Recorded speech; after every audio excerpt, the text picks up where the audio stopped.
안녕하세요. 오늘도 사연살롱을 찾아주셔서 감사합니다. 결혼 3개월 차 새댁이에요. 여러분은 혈액형에 대해서 어떻게 생각하세요? 정확히 말하자면 B형에 대해서요. 제가 이렇게 혈액형에 관심을 갖게 된 데는 이유가 있어요. 바로 제 시아버지 때문이죠. 결혼 승낙을 받으러 시댁에 갔을 때 아버님이 대뜸 물으시더라고요. 제 혈액형이 뭐냐고요. 그래서 B형이라고 말씀드렸더니 어쩐지 딱 봐도 기가 세 보이는 게 B형일 줄 알았다. B형들은 하나같이 다혈질에 자기 할 말 다 하는 이기적인 인간들이거든. 나 참. 아니, 그깟 혈액형이 뭐라고 초면에 이러시는 건지 정말 이해가 안 갔어요.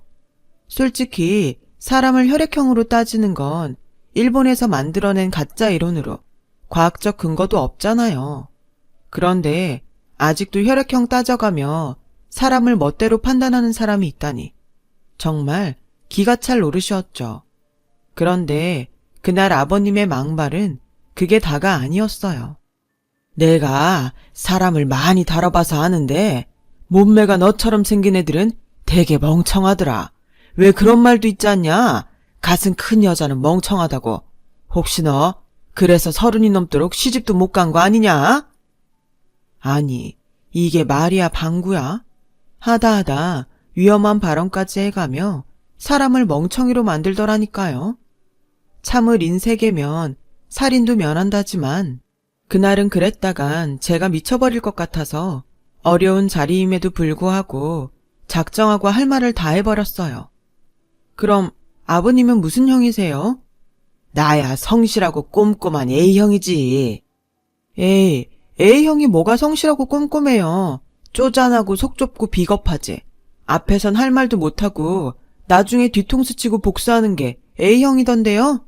아버님도 그런 성격이시구나. 그리고요, 아버님처럼 눈이 300안인 사람들은 성질이 고약하대요. 관상학적으로 그런 눈을 가진 사람은 상대를 깔보고 거만한 데다 변태스럽고 잔인하기까지 하다 그러더라고요. 뭐 아버님이 그렇다는 건 아니니까 너무 마음에 담지 마시고요. 제 말에 아버님은 얼굴이 시뻘겋게 타올랐어요. 되로주고 말로 받은 셈이니 왜 안 그렇겠어요? 그날 아버님과 저의 대화에 남편과 어머님은 좌불안석이었죠. 남편은 어머님 성격을 그대로 닮아서 남한테 큰 소리치기 싫어하고 속으로 싸매고 가슴앓이하는 성격이거든요. 그런 모자가 마주 앉아 저와 아버님을 보고 있으려니 얼마나 불편하겠어요. 하지만 지금 아버님을 보면 그때 제가 참지 말고 더 따져도 될 걸 그랬어요. 아무튼 아버님은 당신의 말에 한마디도 안 지고 따박따박 받아치는 제가 괘씸하셨는지 비장의 무기인 돈 얘기를 꺼내 제 귀를 누르려고 하셨어요. 그래, 아버님이 회사원이라고? 상준이한테 들어보니 나랑 연배가 비슷하던데 직급이 부장이라던가? 아니, 그 나이 먹도록 뭐 하느라 아직까지 부장밖에 못 달았다니? 살고 있는 집도 전세라지? 이래서야 혼수나 제대로 해보겠냐? 이건 뭐 30평대 아파트를 해줄래도 혼수로 그 안을 채울 능력도 안 되니 해줘야 하나 말아야 하나.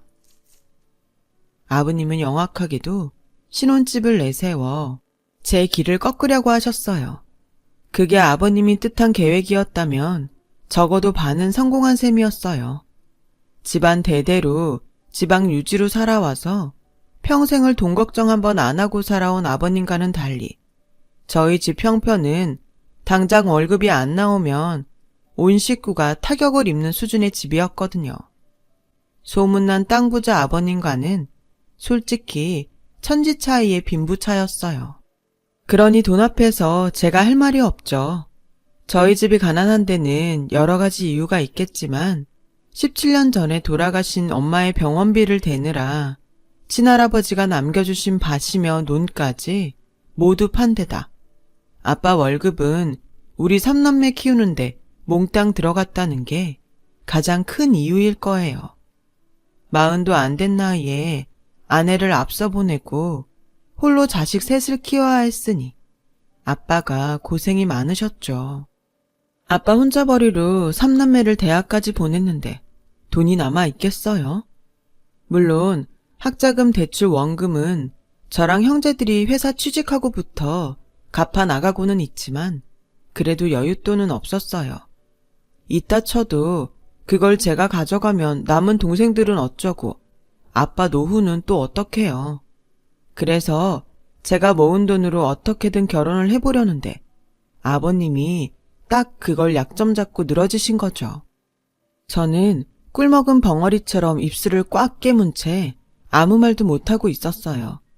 아버님은 그런 절 보시며 회심의 미소를 지으시더라고요. 그때였어요. 남편이 끼어들어 한마디 거들었어요. 아파트 필요 없습니다. 저희는 저희 힘으로 시작하고 싶어요. 제가 모아둔 돈이랑 전세대출 받으면 20평대 빌라 정도는 구할 수 있어요. 거기서부터 살림 늘려나가려고요. 남편은 저를 보며 싱긋 웃어주었어요. 그런데 저는 솔직한 심정으로 허걱했답니다. 속물 같아 보이겠지만 내심 아니 아파트를 해주신다는데 그걸 왜 마다해. 우리 힘으로 어느 세월에 서울에서 아파트를 장만하냐고. 이런 생각을 했거든요. 하지만 한편으로는 이런 생각을 하는 내가 아버님이랑 뭐가 다른가 싶어 창피하기도 했어요. 그래서 남편 말을 거들었죠. 그래요 아버님. 아버님 마음은 감사드리지만 저희도 성인인걸요. 저희 힘으로 살아볼게요. 결국 저는 마음에도 없는 소리를 했네요. 그러자 아버님은 의외라는 표정으로 저를 뚫어져라 보시더니 정 그렇다면 그렇게들 하라고 하시더라고요. 그렇게 말도 많고 탈도 많던 예비시댁 인사는 끝이 났어요. 그날 택시를 타고 집으로 돌아오는데 머릿속에선 30평대 아파트가 자꾸 아른거려서 속이 아프더라고요. 저도 어쩔 수 없는 속물인가 봐요. 아파트가 뭐라고 이러는 걸 보면. 얼마 뒤 남편은 저희 집에 인사를 왔어요. 엄마가 일찍 돌아가신 탓에 저희 형제들에게 엄마 노릇까지 해오셨던 아빠는 회사에 반차까지 내시고 음식을 준비하셨어요. 남편과 집에 도착해보니 아빠표 갈비찜과 연포탕을 비롯해 갖가지 음식들로 한상 가득 차려져 있었어요.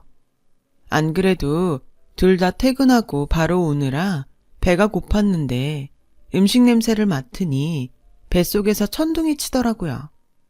아빤 그런 저희를 보시고는 인사는 천천히 하고 일단 밥부터 먹자고 자리에 앉히셨어요.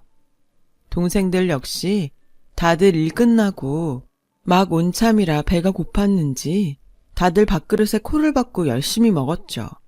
어미게 젖을 빠는 강아지들처럼요. 아빠는 그런 우리를 흐뭇하게 바라보고 계셨어요. 우리 식구가 된 걸 환영하네. 식구가 별건가. 밥대 둘러앉아 함께 밥 먹고 살면 그게 식구지. 한서방, 우리 서연이 잘 부탁하네. 애 엄마가 일찍 세상을 뜨는 바람에 얘가 고생이 많았어. 맞이라는 책임감 때문에 힘들어도 혼자 속으로 삭히고 늘 동생들한테 양보만 하고 살았네. 이젠 우리 서연이가 자기 행복을 위해 살았으면 하네. 애비로서 자식한테 늘 짐을 짊어지게 한 것 같아서 늘 미안했거든. 그러니 한서방이 나 대신 우리 애 좀 많이 보듬어 주게나.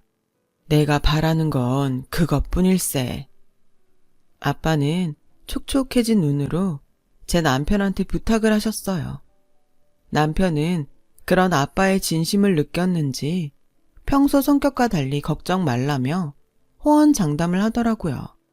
그렇게 아빠한테 결혼 허락을 받은 우리는 이후 상견례 날짜를 잡았어요. 주말에 남편과 만나 상견례를 하기에 마땅한 한정식 집도 예약했죠.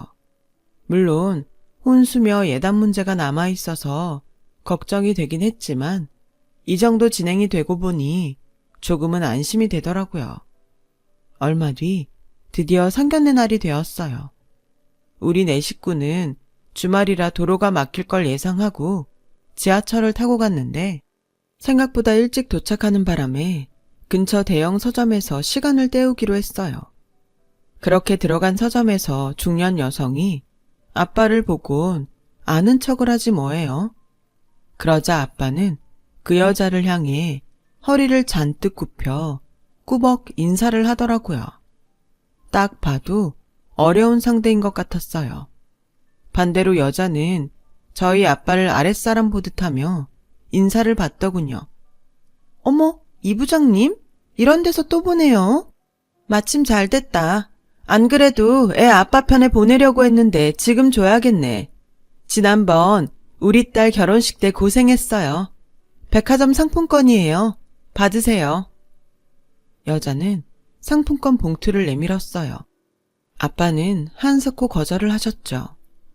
아무리 우리 그이 아랫사람이라지만 그래도 우리 집 일 해줬는데 받아요. 이걸로 구두나 한 켤레 사신으세요. 그날 신고 온 구두는 너무 낡아서 내가 다 창피하더라. 고 따님이 결혼한다던데 식장에 그 꼴로 갈 수는 없잖아요. 이참에 새 구두 하나 장만하세요. 계속 사양하던 아빠는 그 말에 귀가 빨갛게 물들 정도로 창피해하셨어요. 그리곤 겸연쩍은 표정으로 받으셨죠. 그 모습에 순간 울컥하더라고요. 그동안 신경을 못 썼는데 그제야 낡은 아빠 구두가 눈에 들어왔거든요. 그동안 새 식구 아껴 사느라 바빴지 딸이 우리 아빠 구두도 생각을 못했던 게 그렇게 죄송할 수가 없었어요. 여자는 아빠의 정중한 인사를 받으며 엘리베이터에 올랐어요. 인사를 마치고 돌아서는 아빠한테 누구냐고 물었더니 아빠 회사 전무 사모님이라고 하더라고요. 그러고 보니 언젠가 아빠가 전무라는 사람 때문에 곤란한 일까지 떠맡고 그런 일들이 지속적으로 있던 게 떠올랐어요. 이른 시간이건 늦은 시간이건 가리지 않고 멋대로 전화해 업무와 상관없는 일까지 시키는 걸 본 적이 있거든요. 나름 부장인데 빵 셔틀 돌리듯 말이죠. 얼마 전에 있었던 딸 결혼식 때도 사돈댁에 보낼 선물을 저희 아빠한테 배달시킨 거 있죠. 그뿐인 줄 아세요? 그 집 딸이 신혼여행에서 남편이랑 싸우고 새벽 비행기로 먼저 한국에 들어온다며 그 새벽에 저희 아빠를 공항으로 픽업을 내보내기도 했어요. 아주 개념을 물 말아먹은 인간이죠. 어찌나 화가 나던지 회사에 투서라도 올릴까 했었다니까요. 제가 아는 게 이 정도인데 회사 안에서는 또 얼마나 아빠를 괴롭히겠어요. 안 봐도 비디오죠. 게다가 사모님이란 여자 행동을 보니 마음이 더 아팠어요. 직장 상사의 갑질도 모자라 그 안사랑 갑질까지 받고 살고 있구나 생각하니 아빠가 너무 가엾게 느껴졌거든요. 자식들만 아니면 그딴 회사 당장 때려치고 나와도 되는데 그러지 못하고 그 수모를 참아야 하니 말이에요. 아빠는 자식들 앞에서 들키고 싶지 않은 모습을 들킨 사람처럼 저희와 눈도 마주치지 못하시곤 서둘러 서점 밖으로 나가셨어요. 그 모습에 목이 메이더라고요. 그래서 더 이상 아무것도 묻지 않고 동생들과 서둘러 서점을 나왔어요. 한식당에 도착해보니 남편과 시부모님이 벌써 와 계시더라고요. 그런데 그 순간 아빠와 시아버지가 서로를 보곤 화들짝 놀라지 않겠어요? 이 부장, 자네가 여긴 웬일인가? 설마 얘가 자네 딸인가? 아버님은 똥 씹은 표정을 하곤 저희 아빠한테 다그치듯 물었어요. 아빠 역시 표정이 잔뜩 굳은 채로 저와 남편을 번갈아 볼 뿐이었죠. 그리곤 침묵이 흘렀어요. 그땐 그저 아는 사람을 사돈으로 만나서 그런 건가 했는데 잠시 뒤 아빠의 말을 들어보니 아버님이 아빠의 직속 상사더라고요. 아빠는 아버님 옆에 서 있는 어머님을 의아한 눈으로 바라보시며 어리둥절한 표정이었어요. 그러자 아버님은 뭔가 이상한 조짐을 느꼈는지 황급히 아빠를 데리고 밖으로 나가셨어요. 룸 안에 남은 모든 사람들이 이 상황이 어떻게 된 건지 몰라 어안이 벙벙한 표정으로 멀뚱히 서 있을 뿐이었죠. 한 10여 분쯤 흘렀을까요? 아빠와 아버님이 룸으로 들어오셨어요. 밖에서 무슨 얘기가 오갔는지 몰라도 아빠 표정은 더 어두워졌더라고요. 반면 아버님은 아무 일 없다는 듯 평소처럼 거만하게 행동하셨고요. 부하 직원을 사돈으로 맡게 될 줄 누가 알았겠나. 세상 참.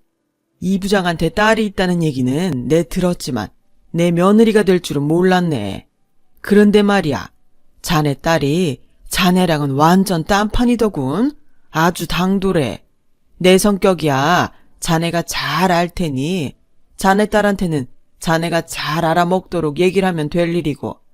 그나저나 우리가 사돈 맺는 게 회사에 알려지면 자네나 나나 곤란하지 않겠나? 그렇다고 지들이 좋다는데 무작정 반대를 할 수만은 없고. 그래서 말인데 결혼식은 조촐하게 가족끼리 모여서 하는 걸로 하세. 요즘 젊은 애들 사이에선 스몰 웨딩이 유행이라고 하지 않나. 아버님은 마치 직장에서 회의하듯 자신 뜻대로 모든 걸 결정하려 했어요. 그 모습이 꽤 거슬렸지만 누구도 아버님 말씀에 토를 달지 않았어요.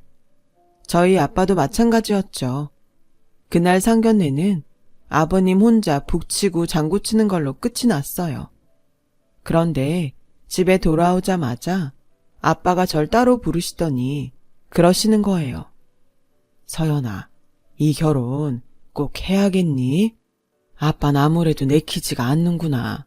직장 상사를 사돈으로 맡는다는 게 좀 불편해서 말이야. 아빠는 말끝을 흐리셨어요. 아빠, 그게 무슨 상관이야. 물론 불편하긴 하겠지만 그래도 그런 이유로 결혼을 관두라는 건 나한테 너무 가혹하지 않아? 아빠도 한서방 마음에 든다고 했잖아. 아빠, 부탁할게. 나 이 결혼 하고 싶어. 제 말에 아빠는 더 이상 아무 말씀도 하지 않으셨어요. 제가 아빠라도 이런 상황이라면 많이 불편할 거예요. 부부끼리 한 회사에 다니는 것도 불편할 판에 하물며 세상에서 가장 어려운 사돈이 직장 상사라니. 아빠한테는 정말 죄송하더라고요. 그런데 그날 이후 불편해진 건 아빠뿐만이 아니었어요. 저 역시도 마찬가지였거든요. 아버님이 저 역시 자기 부하 직원처럼 부리기 시작했거든요. 낮이고 밤이고 시도 때도 없이 연락해 자잘한 심부름을 시키기 일쑤였고, 심지어 쉬는 날에 불러내서 수행비서 노릇까지 시키곤 했어요. 모녀가 쌍으로 시아버지한테 노예로 잡힌 기분이었죠. 하지만 전처럼 마냥 성질대로 굴 수도 없었어요. 모르면 모를까 아빠 직장 상사인데 제가 어떻게 함부로 하겠어요. 저도 직장 생활을 오래 해서 아버님 같은 유형의 상사가 얼마나 치졸하고 찌질한 인간인지 잘 알거든요. 그러니 이 악물고 참을 수밖에요. 그렇게 시간은 흘러 예식장도 예약을 했고 스드메의 어지간한 혼수도 다 준비가 된 상태였어요. 마침 청첩장이 나왔대서 남편과 함께 받아오는 길이었어요. 그런데 아버님한테 전화가 왔더라고요. 네? 어머님한테 거짓말을 하라고요? 별로 어려운 것도 아닌데 뭘 그래. 네 시애미가 오늘 좀 전화를 할 거다. 그러면 딴 말 할 거 없고 어제 네가 나랑 백화점에 간 걸로 해라. 내가 선물로 명품백 하나 사줬다고 그렇게 얘기 좀 해. 알았니? 혹여라도 딴소리 했다간 니들 결혼 순순히 못할 줄 알아. 내 말 알아들었냐? 아버님, 설마 바람 피시는 거예요? 지금 저보고 아버님 바람 피는데 일조하란 말씀이신 거예요? 그런 거라면 저는 못해요. 못해? 오냐? 그럼 네 마음대로 해라. 대신 이거만 알아둬라. 네 아빠 나이면 희망퇴직 1순위인 건 너도 잘 알게다. 네가 이렇게 나오면 나도 네 아빠 자리 지켜줄 이유가 없어. 그렇게 알고 알아서 처신하도록 해. 아버님은 당신이 할 말만 하시곤 전화를 끊어버리셨어요. 상황을 보아하니 전날 내연녀한테 백화점에서 명품백을 사준 걸 어머님 지인한테 걸린 모양이었어요. 그걸 무마하려 절 이용하려는 거였죠. 생각할수록 괘씸했어요. 하다 이젠 불륜까지 저지르고도 뻔뻔하게 며느리까지 이용해 자기 잘못을 덮으려 하는 거니까요. 게다가 거기에 저희 아빠까지 볼모로 잡다니 너무 치졸하지 않나요? 그래서 안 되겠다고 말씀드리려고 청첩장을 들고 남편과 함께 아버님 회사로 찾아갔어요. 남편이 있는 자리에서 따끔하게 말씀드리고 여자 문제를 정리하시라 말씀드리려고요. 그런데 생각지도 못한 순간에 엄청난 반전이 일어났지 뭐예요?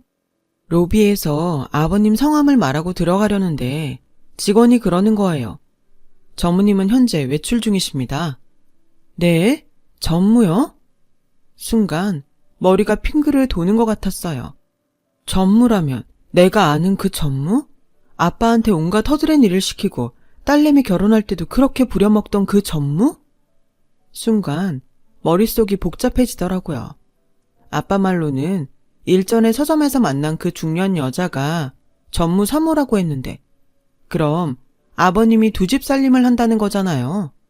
게다가 뻔뻔하게 내연녀 딸 결혼하는데 회사 직원들을 불러 결혼식을 치르다니 어이가 없었죠. 그래놓곤 정작 자기 아들 결혼하는 데는 스몰 웨딩을 하라고요? 자기 불륜을 들키기 싫어서? 완전 쓰레기 같은 인간이더라고요. 그제야 왜 아빠가 그렇게 결혼을 반대했는지 이유를 알 것 같더라고요. 아빤 일찌감치 그 사실을 알았던 거예요. 그래서 그런 집에 제가 시집가지 않기를 바랬던 거고요. 아우, 그것도 모르고 지금까지 내가 아버님 하며 따까리 노릇을 했다니 화딱지가 나서 미치겠더라고요. 이래서 사람 인상은 거짓말 안 한다고 하나 봐요. 딱 관상대로였던 거죠. 남편도 눈치를 챘는지 당황하더라고요. 일단 로비에 청첩장을 남기곤 아버님이 오시면 전해달라고 하곤 남편과 돌아 나왔어요. 그날 밤 저는 아빠한테 따져 물었어요. 아빠, 진작부터 알고 있었지? 아버님 바람피는 거 왜 말 안 했어? 그랬으면 이렇게 바보같이 당하지만은 않았을 거 아냐. 저는 당장이라도 그 집에 전화해 아버님의 불륜을 알리겠다고 했어요. 사실 남편도 그 자리에서 많이 곤혹스러운 눈치였고 그래서 둘이 고민도 많이 했었거든요. 상처받으실 어머님 생각도 나고 여러 가지로요. 그런데 아빠가 제 팔을 잡더라고요. 서연아, 제발 그러지 마. 그냥 모른 척하고 이 결혼 그만두자. 아빠가 이렇게 부탁할게. 자식 앞에서 이런 말하기 부끄럽지만 아빠 회사 다녀야 해. 서진이, 서준이 장가 보내야 하고 니들 뒷바라지 하려면 벌어야 한다고. 비겁하다고 욕할지 모르겠지만 아빤 그렇게라도 벌어서 니들 키워야 해. 그러니까 아빠를 봐서 참아줘. 응?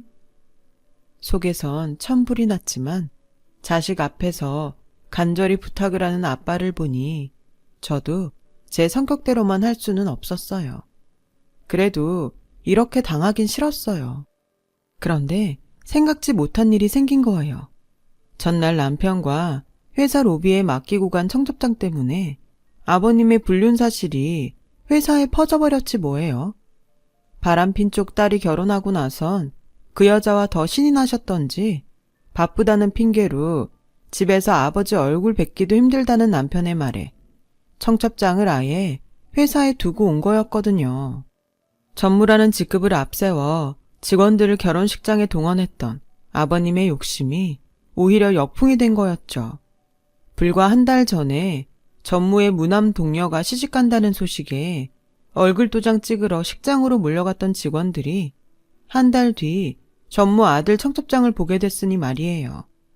거기다 전무 부인 이름도 다르게 찍혀 있으니 완전 빼박이었죠. 아버님은 이미 며느리감이 저였던 아니었던 진짜 아들 결혼식은 가족 예식으로 진행할 계획을 세워놓고 있었던 거예요. 뭐 이런 사람이 다 있을까요? 불행은 연이어 찾아온다고 평생 남편 회사에는 발걸음도 안 하던 어머님이 회사에 들렀다가 이 소문을 들으셨지 뭐예요. 물론 거기엔 제가 약간의 바람을 넣긴 했지만요. 어머님을 모시고 아버님한테 점심 얻어먹으러 가자고 했거든요. 평소 조용하고 순정적이시던 어머님은 남편의 외도 사실을 아시곤 호랑이처럼 변해버리셨어요. 야, 이 미친 영감탱이야. 네가 그러고도 인간이냐? 무남 동료 결혼식? 그년이 무남 동료면 네 아들은 뭐냐? 귀신이냐 유령이냐? 툭하면 B형 여자가 어쩌고 저쩌고 떠들더니 오늘 B형인 네 마누라한테 한번 제대로 맞아봐라. 어머님은 손톱을 세워 아버님 얼굴과 몸 곳곳에 바둑판 문양을 새기셨어요. 아버님의 사무실 곳곳은 뭉텅이로 뽑힌 아버님 머리카락이 먼지처럼 둥둥 떠다녔어요. 아버님은 당신이 그토록 싫어하던 B형 여자인 조강지처한테 된통 뜯긴 채 무릎까지 꿇고 싹싹 빌었어요. 여보, 오해야 오해. 사실 그 애는 죽은 내 친구 녀석 딸인데 사정이 하도 딱해서 내가 대신 혼주 노릇을 해줬던 것 뿐이야. 정말이야. 내 말 좀 믿어달라고. 그 와중에도 아버님은 거짓말로 어머님을 속이려 들었고, 이에 더 화가 난 어머님은 아버님 책상에 놓인 명패를 들어 아버님께 던져버렸어요. 미처 피하지 못한 아버님은 명패에 맞고는 쌍코피를 흘리셨죠. 이 썩을 인간아, 어디서 가증스런 혓바닥을 놀려? 아무리 급하다지만 죽은 친구까지 가져다 네 불륜을 덮으려드냐? 귀신은 뭐 하나 몰라? 저 진상 안 잡아가고. 너 그거 아냐? B형이 제일 싫어하는 게 거짓말이다. 내가 이날 이때까지 너랑 살면서 네 그 새치어에서 나오는 거짓말에 얼마나 진저리를 쳤는 줄 아냐? 근데 이 와중에도 거짓말이냐? 너 같은 건 그냥 돼지는 게 세상을 구하는 일이야, 이 썩을 놈아. 그 자리에 동석했던 저는 순하디 순했던 한 여자의 화끈한 성격을 제대로 목격했네요. 그렇게 돈 자랑하고 아랫사람한테 온갖 갑질을 하며 살던 아버님은 말년에 망신살 뻗친 채 회사에서 잘리고 어머님한테 엄청난 위자료까지 물고는 이혼을 당하셨어요. 거기다 애지중지하던 내연녀한테도 배신을 당하고 말았죠.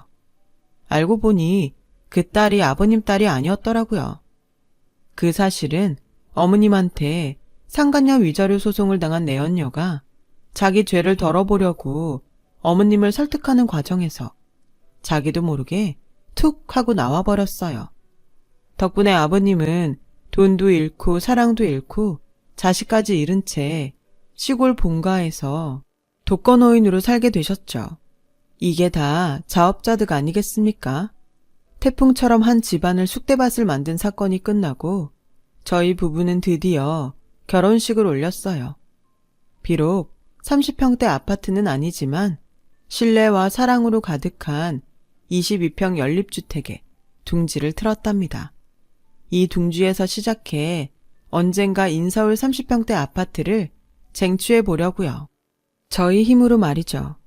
아버님의 일을 겪고 나니 아빠가 주는 사랑과 관심이 더 고마워지더라고요. 세상 모든 아빠들이 우리 아빠 같지 않다는 걸 실제로 보고 나니 진득하게 자식을 위해 열심히 살아오신 아빠가 더 존경스러워집니다. 저도 제 자식에게 그렇게 일관된 사랑을 주려고 노력해야죠. 지금까지 제 사연을 들어주셔서 감사드려요. 소중한 가족들과 오늘은 더 행복한 시간 보내시길 바랍니다.